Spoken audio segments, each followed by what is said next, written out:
Now, I've been playing Mechanicum for quite some time in Horus Heresy, and I've always felt there's been something that's just missing. It just doesn't quite gel, and if I'm honest, I think the Skitarii might just be it.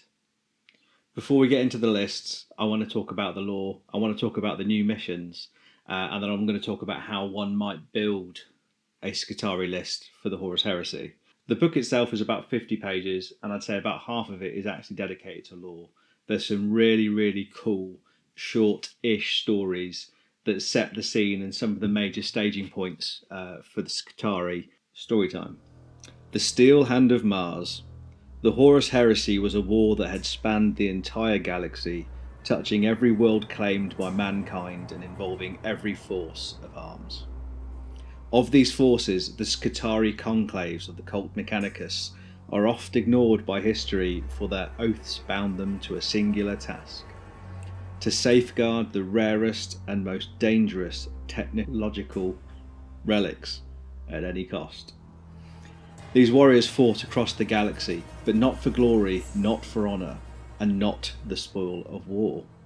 They fought simply because the Fabricator General bade them fight, and cared not for the cause that their struggle served. They battled to preserve that which had been lost, so that it might be returned to their masters, be they loyal to the throne or servant of the War Master. Yet this was no mere squabble over rusted and broken artefacts, but a deadly contest to control some of the most dangerous technological devices ever created. The Master of Mankind had always known full well the power of mankind's past genius, and were one faction to control that power, it might well tip the balance of the Horus Heresy. The Skitarii had fought to protect the Imperium from such relics, would now be called upon to decide who would unleash them upon the galaxy. In the shadow of Horus's bitter war against the Emperor, the Skitarii fought their own war, one to control not worlds, but knowledge itself.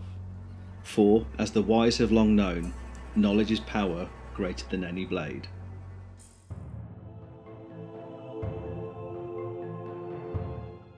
One of the Skitarii Conclaves will just go, oh, we need to create, 10 new battle pilgrims. So just go and collect 10 tech thralls, just like poor little tech thralls just wandering around the corridors or on the surface or whatever. And then they go through what is a process called flesh shriving. So what is flesh shriving? It's probably something that the Night Lords might be quite interested in. So these bloody ordeals is an ancient ritual which would see the flesh of each pilgrim augmented and replaced by the corpus Skitarii, as their augmentic armour was known, and their thoughts and memories overwritten with engrams. The thrall would be remade both within and without, reborn from a life of drudgery into a new existence as a servant of the Fabricator General. Now, to me, in my sense of humour, it sounds like they've been on Through Pimp My Ride. They've had their legs extended. They've been heightened. They've had the chassis been upgraded. They've had a new ECU. They've been reprogrammed, and basically going from a Vauxhall Nova to a fitting a red top, 2-litre turbo or something like that. That's unfortunately where my mind went when I started. As much as I was excited about reading all this, that is where my mind initially went to. Now, one of the cool things is that they haven't just gone, right, Skitarii is one flavour. In the fluff, in the lore, they actually talk about there's up to 30 different conclaves, and each conclave specialises in either retrieving specific kind of data from certain archaeological artefacts. Some might be better at managing or seeking out different types of weaponry, and some are just there to just guard. In one of the instances, the sarcophagus of the original Fabricator General. So that, in my mind, creates quite a lot of flexibility in terms of, because whilst they haven't explicitly said what all those 30 are, it does give some creative freedom. But the cool thing is, as you kind of go through the book, it talks about how everybody was originally swore their allegiance through code to the Fabricator General. However, the Fabricator General betrayed the Emperor for Horus and unleashed the death of innocent, a demonic scrap code that shattered the new sphere. It turned Skitarii into screaming husks or puppets for the Dark Mechanicum. He opened forbidden vaults, fusing his legions with warp tech and malefica to purge Mars of Imperial influence. Standing against him was his second in command, the fabricator locum Zagreus Kane. Kane led the loyalist Skitarii in a desperate, bloody resistance across the Martian wastes. When the Red Planet fell to the traitors, Kane evacuated the pure cohorts to Terra. During the Siege of Terra, Kane's Skitarii became the ultimate defenders, holding the palace walls alongside the Legionaire Astartes. Skitarii are not just soldiers, they are survivors of the digital apocalypse, split between Kelbor Hell's pursuit of forbidden power and Zagreus Kane's mission to preserve the Mechanicum soul. Within the book, there's 3 separate short stories. The first is The Battle for Vault Tharsis, Deca 9, and follows Cambra Diaz and the Imperial Fists, who's embarked on one of 2 Thunderhawks that crash and discover a Skitarii-controlled vault. I'm not going to go through the whole story. I would read it in full. But I think it's a really cool short story because it discusses how Skitarii kind of respond and how they kind of work as an army, defending some kind of lost vault or archaeotech. So the second short story is The Loyalty Paradox. And basically a force of Skitarii are deployed to a secret location, because there are always secret locations. And they basically storm this bunker trying to retrieve some lost archaeotech. Now it's quite interesting because they're met by Skitarii forces who look almost identical to the ones doing the attacking. And they kind of go through this, why is this happening? Where does your loyalty lie?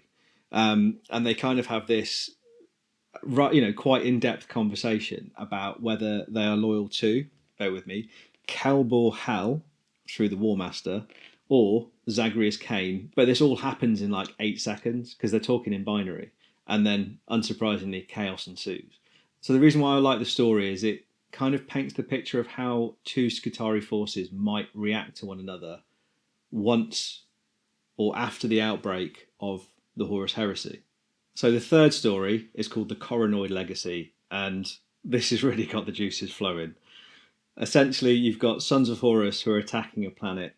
Skitarii forces come in, reinforced by none other than Blackshields, called the Disciples of Flame, and oh my god, it's just so cool. It's so narrative heavy, and it just really goes to show that they don't have to be Skitarii Mechanicum. They don't have to necessarily be a some kind of random little entourage to Space Marines. Running them with Blackshields, it's kind of like space pirates. It's just that is so cool. I thoroughly recommend buying the book just to read these 3 short stories.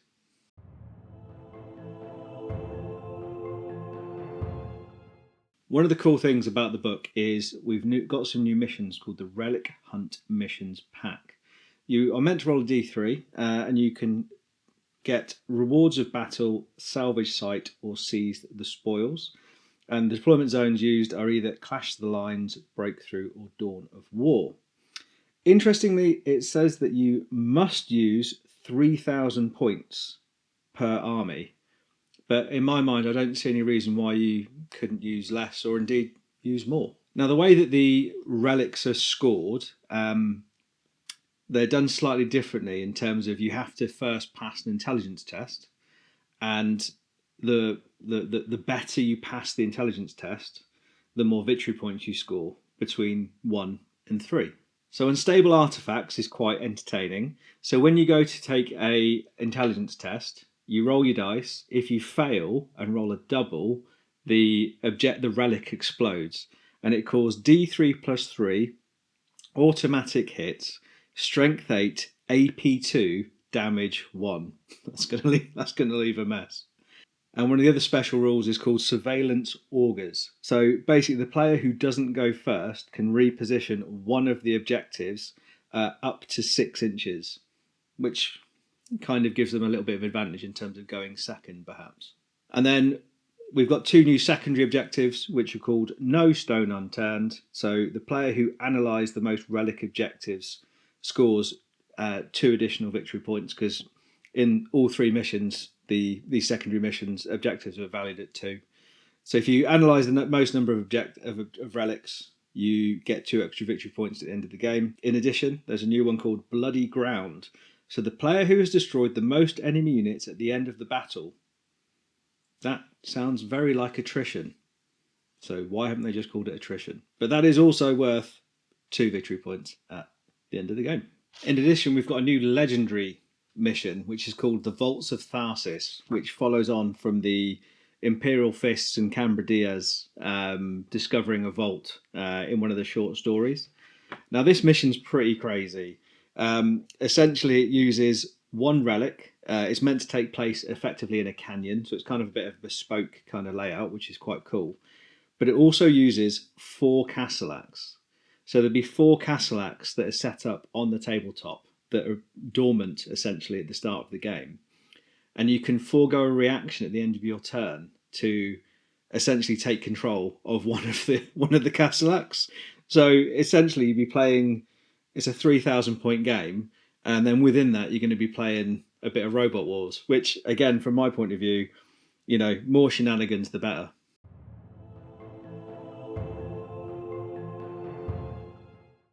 My view is that I don't think they're necessarily a standalone force, although that would be really cool. And you could run them at a lower points cost, you know, 1,500 points, maybe 2,000 points.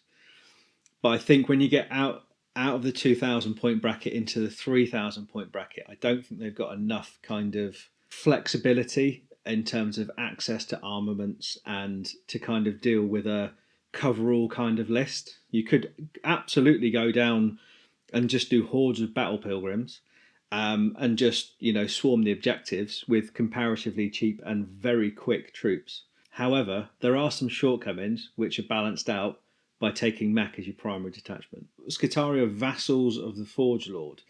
So, for example, when they're taken with Mechanicum, and only Mechanicum, they can ignore the 50% maximum allowance for allied detachment. So in a 3k list, normally you could have no more than 1,500 points in your allied detachment. However, Skitarii can exceed that 1,500 points. There's no cap. So you could, in theory, have 2,500 points of Skitarii and 500 points of mech, should you so choose. Now, I think this is really crucial, and I'm really glad that it has been written in this way, and I really hope that it doesn't get reviewed as part of an FAQ or errata. The reason being is, where I personally find mech really struggle is that, yes, we have got Castellax, Thalax, tech thralls are, you know, average. We have to rely on the Magos or the Magi, the Archmagos and the Magi. We have to rely on Comptroller to get line. It's really difficult, or it's actually impossible, to get more than the basic value of the objective for the majority of our Mechanicum standard troops, even though they're a support choice. With Skitarii, and I'm going to come on to this in just a moment, it seems that you can unlock line 1 units that are quick. I find facing, you know, Rhino Rush is just so boring and one-dimensional, because the Rhinos shoot up, the tactical squads rush out, camp on an objective, and they've scored. There could be 4 or 5 objectives, and they're scoring 3+ objectives a turn 1, and that's really difficult for mech to kind of fight back with.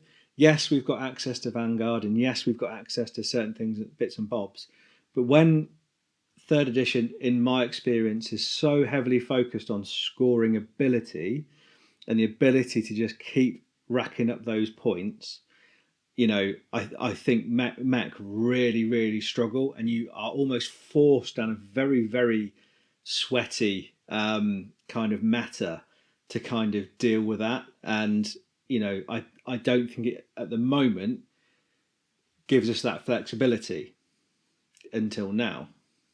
Now, what are the new units that you can take as part of the new book? Well, you've got a new command choice, which is the Skitarii Battle Pilgrim Marshal. Now, he is essentially a centurion. He's got movement 6, weapon skill 5, ballistic skill 3, strength 3, toughness 4, wounds 4, initiative 4, 4 attacks, leadership 9, cool, willpower, intelligence 8, and he's got a 4 up armor and a 5 up invulnerable. He comes with a Volt Lock handgun, Orc Turret Scepter, frag and crack grenades. So the Volt Lock handgun is essentially a pistol, 10-inch range, firepower 1, strength 5, AP 5, deflag 5. Okay, yeah, all right. However, the Orc Toric Scepter is +1 strength, so it would be strength 4, AP 4, damage 1, which is pretty meh in the grand scheme. Breaching 6 up. It's also got a rule called the Icon of Authority. So when a weapon with this special rule is selected to make attacks during the declare weapons and set initiative step stage of the fight subphase, all models with the Skitarii special rule immediately recover from any pinned, suppressed, and stunned tactical statuses. So this would typically kick in at initiative 4. So if you're getting smashed by anything higher, okay, you'll essentially still be affected by a status.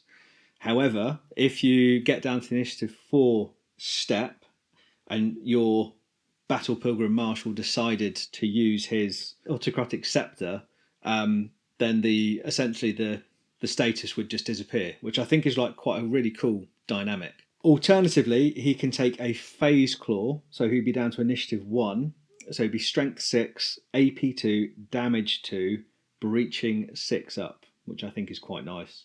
He can also take a Corpent Stave, which is strength 4, AP 3, damage 1, but it also causes shock, pinning, stunned, suppressed. So that's quite good against walkers. And you can just, it's basically an on-off button. You can just walk up to something and just go boop, and it just affects it, which is, I think, is quite cool. Special rules, he is fast 2. So when he makes a rush move, he adds 2 to that value. So the movement 6, initiative 4, and then fast 2. So they could rush 12.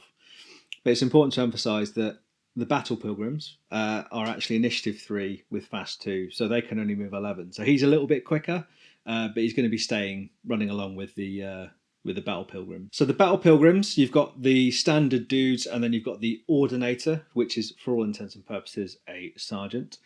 So these come in at 100 points for 8. Movement 6, weapon skill, ballistic skill, strength of 3, toughness 4, 2 wounds, which is really nice, initiative 3, and 2 attacks, which is also very nice. Leadership 7, intelligence 7, but cool and willpower 8 with a 4+6 up invulnerable save. The Ordinator, however, has got an additional point of weapon skill, so his weapon skill 4, he has got 3 attacks, and he is leadership 8 with a 4+6+. So in terms of the weapons that they come with as standard, they come with a Voltlock Arquebus, frag and crack grenades, and they are also fast 2 as previously mentioned. So the Voltlock Arquebus is range 20, firepower 2, strength 5, AP 5, damage 1, deflag 5. So a unit of 8 Skitarii would essentially have 16 deflag shots, which is quite nice. The Ordinator can have his Arquebus exchange for a Voltlock handgun and a power sword for free. Interestingly, however, the Arquebus itself is a combat weapon. It's strength +1, so it'd be strength 4, AP 4, damage 1, impact, initiative. So if they charge, they become initiative 4. So they're not really built for combat. They're relatively durable, perhaps against a tactical squad, a bare bones tactical squad, being toughness 4, 2 wounds, 4+6 up. And they've got quite a lot of attacks, with 2 attacks base and 3 for the Ordinator. So if you got them onto an objective, or if you put them against Space Marines, they probably become a tar pit. I don't think they're going to be wow. However, when you start adding up all the benefits and boons, which we'll come on to in a moment, I think that's where you start getting the real flavour. It's also worthwhile mentioning that both the Skitarii Battle Pilgrim Marshal and the Battle Pilgrims Corpus themselves can take rad charges and haywire grenades. So rad charges are range 8, firepower 1, strength 4, damage 1, and it's phage toughness. Whereas haywire grenades are also range 8, firepower 1, strength 4, but they're shock stunned. So on a 5-up, they cause a shock status to a vehicle. So the third new unit is called the Bone Picker Host, or the Ostologi. Ostologi? I sound Ostologi? Ostologi. Ostologi. Ostologoi, or Bone Pickers. So these pick through the detritus of battle, intent on salvaging the remnants of righteous war. So they're a bit like tech thralls, they're a bit rubbish, but they're 10 dudes, 50 points. Hello, chaff. So a bone picker is movement 6, weapon skill 2, ballistic skill 2, strength toughness 3, 1 wound, initiative 2, attacks 1. And their leadership, cool, willpower, intelligence is 4, and they've got a 6-up t-shirt save. And they come with Laslocks. So they're kind of like what tech thralls were during 2nd edition. Interesting though, it says building the unit. Bone pickers can be represented using the Necromunda Cawdor Ganger bodies, Mechanicum tech thrall arms and weapons. Well, seeing as I've got 20 tech thralls, I would probably just use them. These are a support unit. They've got a special rule called the Zealous Followers. So bone pickers may use the characteristics of nearby Skitarii units when making characteristic checks. So basically, as long as you keep your Skitarii unit or your bone pickers near your Skitarii units, they're going to be a little bit more resilient and less likely to suffer to statuses. Interestingly, you can take 20 additional bone pickers for 5 points a model. So you could take 30 bone pickers for 150 points. They're expendable too, and they've got support unit 1. So I do think they actually have a place in terms of providing cheap chaff, contesting objectives, or just trying to just cause problems, just get in the way. Although I wouldn't necessarily fancy painting that many models when they literally cost 5 points a model. It's like playing Night Goblins back in the day when they were like half a point or whatever. So I've highlighted what the new 3 units are: the Marshal, the Pilgryms, and the Bone Pickers. Now, on the face of it, they do look a little bit vanilla. They're a little bit, they don't seem to be that good. However, you can choose to essentially add Skitarii Conclaves to each of the unit when you select them. So there's 4 conclaves available. One is Loyalist and one is Traitor. So the 2 generic ones are Arquisitor. So models with the Arquisitor trait gain the Line 1 special rule. This is what Mechanicum need. Mechanicum need a comparatively cheap squad that has got some form of line that can run independently of a Magos. So this is where, in my mind, I think Skitarii are perfect for providing that bulk troop choice, that bulk scoring mass for like a normal 3k army. And this is why I really think that Battle Pilgrims and Skitarii are going to come into their element when they're allied with the Mechanicum force. The second one is Expurgator. So all models with the Expurgator trait, excluding models with the vehicle type, which I'll come back to, gain the Vanguard 3 special rule. Now, that is really, really good and is basically an auto take for Voltarax, because Voltarax are an automata anti-grav. They're not vehicles. So you can take a first strike auxiliary detachment. You can fill those up with 2 Voltarax. They're exactly the same as they are for Mechanicum. However, if you take them as part of Skitarii, you can give them Vanguard 3 each. That is amazing. And what I would say is that Voltarax are probably one of the most underrated, underappreciated units until you start using them in game, and then you realise actually they're almost a staple part of your army.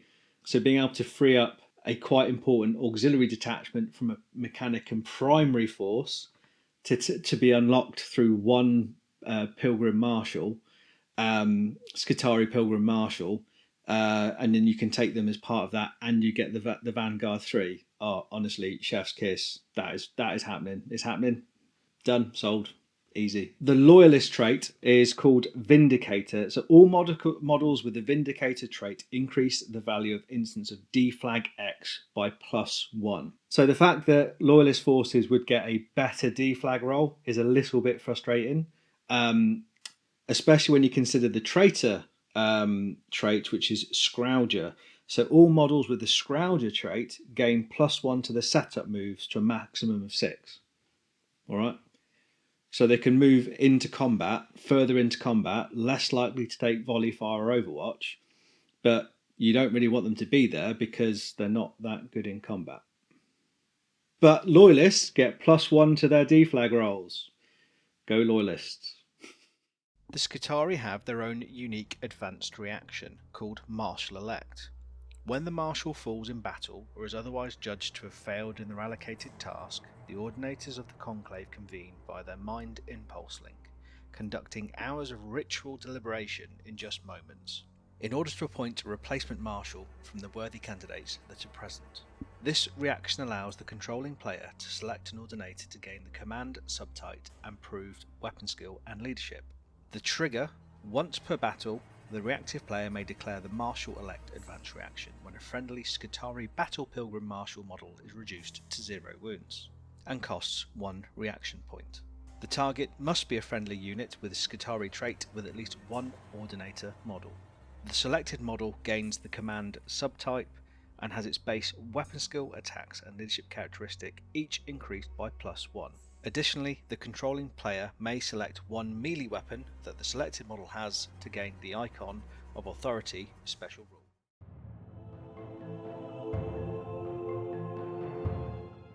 Now here's a 1500 point list that I've put together and that would complement my current Mechanicum list.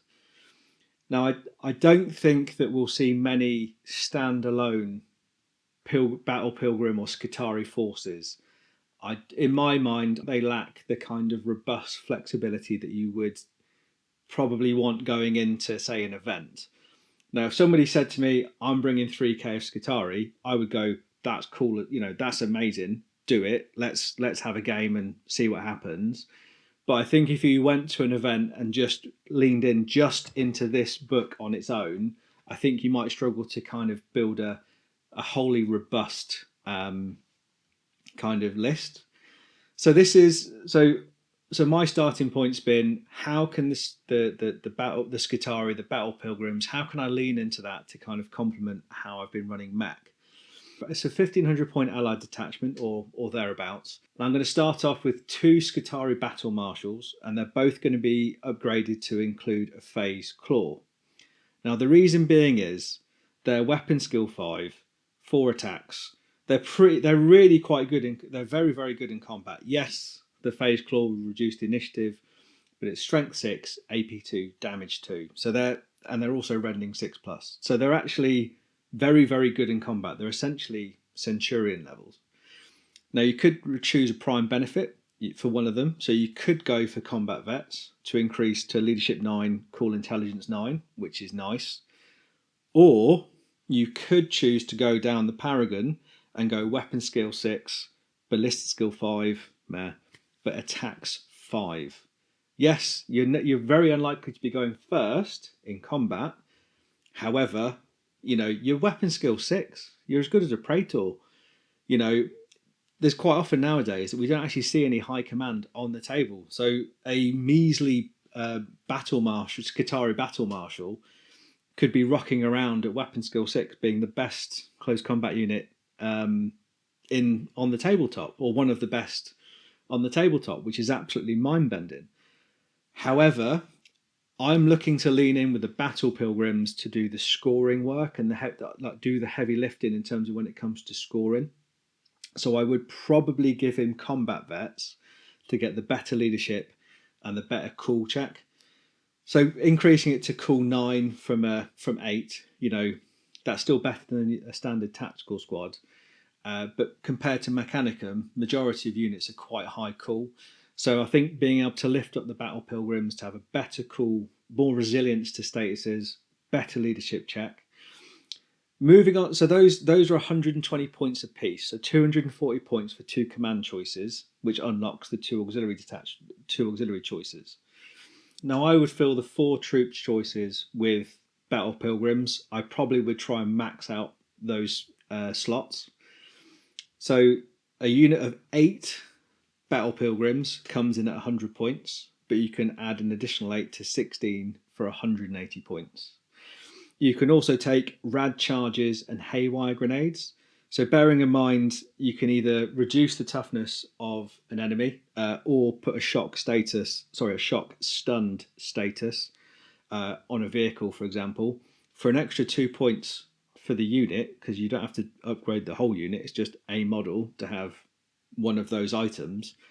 4 points is neither here nor there. So when it comes to the traits and how I would perceive to use these units, I mean, if you chose to do a battle marshal with the Paragon upgrade, I would absolutely choose Expurgator to get Vanguard 3, because you're looking then to kind of rush him up the table, take advantage of him being an absolute unit in combat, literally, and then try and get something off an objective to get Vanguard 3.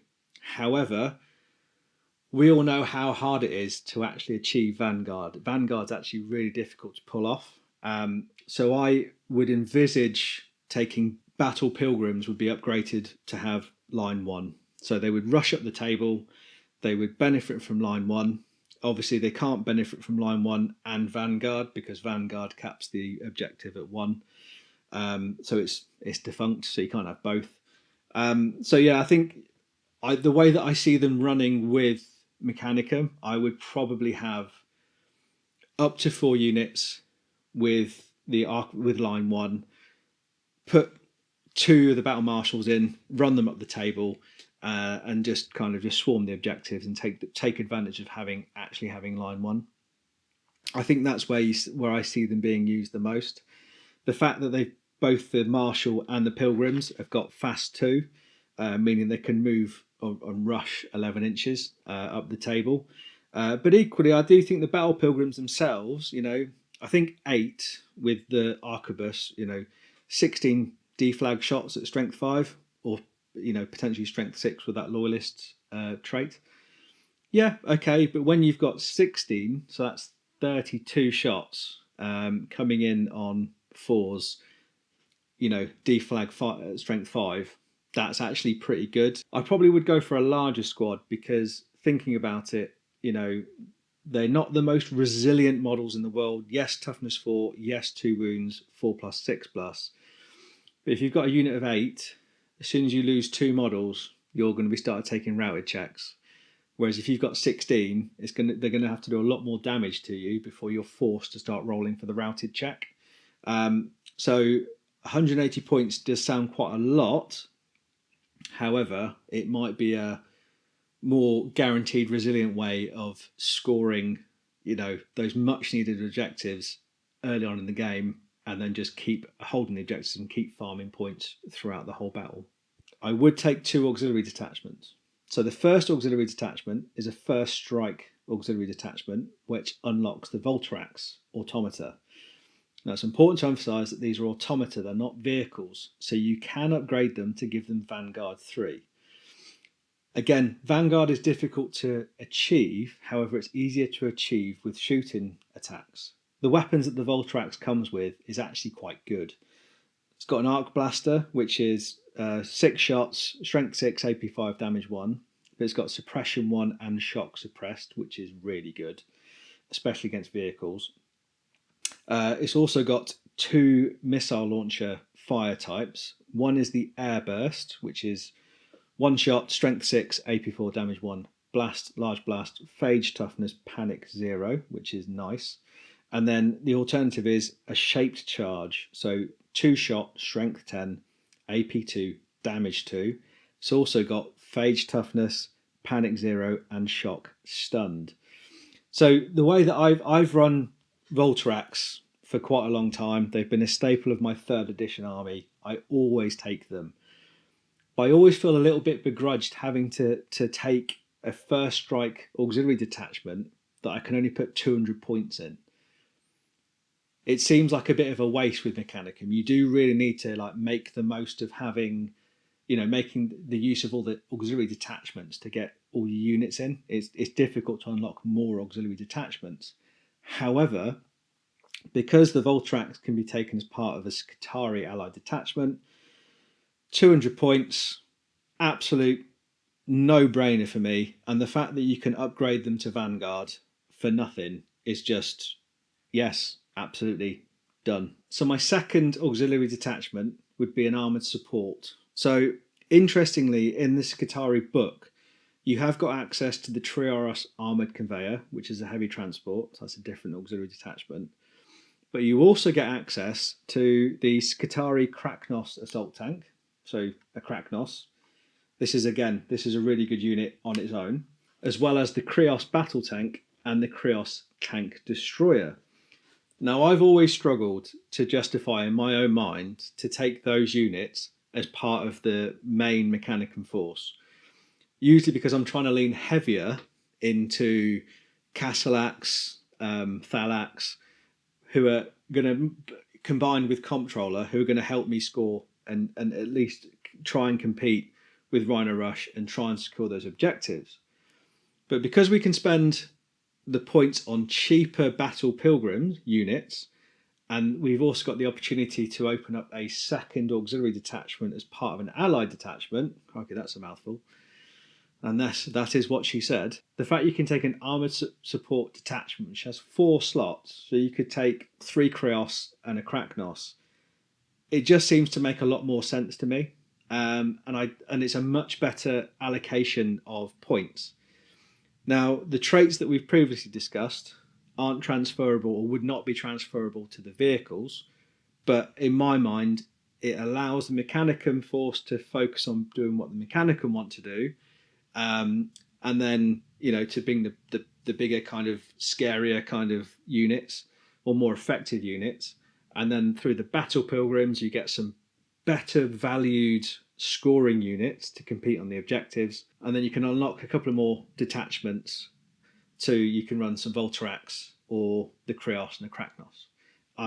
I am so excited. It is just, I think it's going to work really, really well.